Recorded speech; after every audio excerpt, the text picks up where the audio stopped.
mo si Zoe eh. Bida-bida ka. Dok, What? sige, sabihin niyo po na bida-bida ako, Dok. Pero, nag-aalala lang ako para sa'yo eh. Kasi, hindi ka naman ganyan. I mean, oo, masungit ka, pero hindi ka naman nambabastos. Pero ngayon ibang-iba ka. Alam ko, Dok, na hindi naman yan dahil lang sa nagawa ko eh. Nararamdaman ko may iba kang pinagdadaanan at gusto lang kitang tulungan. Please. Kahit hindi mo ako kausapin, Dok, basta matulungan lang kita.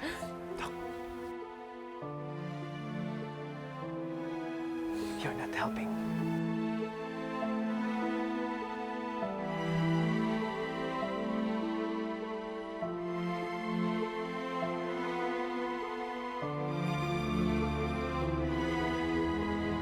Anak, sigurado ka ba na okay ka lang talaga?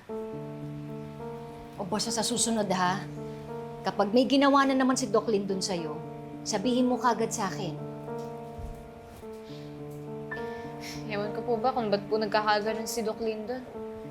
Buti pa nga po kay tatay, alam ko kung ba't siya ganon. Eh kasi binibrainwash po siya ni Zoe.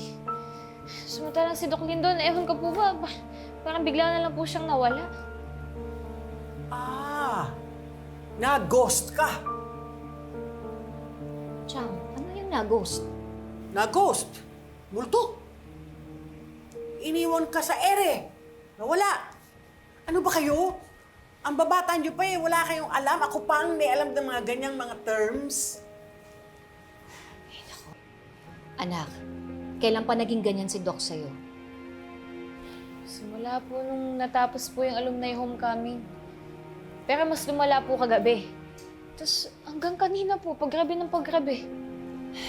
Ako anak, hayaan mo na lang muna yan. Baka naman nasistress lang talaga si Doc dahil dun sa issue sa morphine. Morphine? Ito ba yung nakita sa bar? Opo. Eh, kasi po, painkillers po talaga yung lola.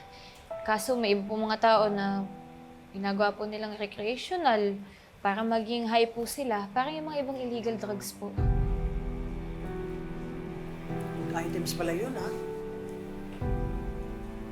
Hindi naman kaya stressed si Doc Lindon dahil kilala niya kung sino ang may-ari, pero hindi niya masabi kung sino. Teka, di ba kanina meron siyang sinabi na may tiga-Apex dun kagabi? Hindi kaya meron siyang pinagtatakpan? Sino naman po yung pagtatakpan niya? Hindi nga po namin alam kung may kaibigan po yung si Doc Lindon. O bakit? Hindi mo rin alam na may kamomol siya. Eh, meron pala. Baka tama na, Nina.